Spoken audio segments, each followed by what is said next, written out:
Hello, in this video I'm gonna show you how to change notification tone on iPad Air 13 2024.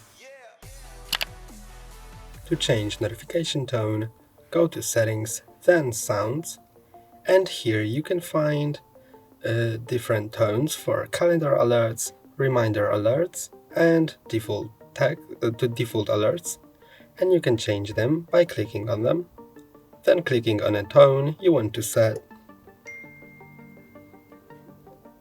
When you've chosen the one you want, you can go back and you can change them for different other alerts. Like that. That's all for today. Don't forget to like and subscribe. See you next time.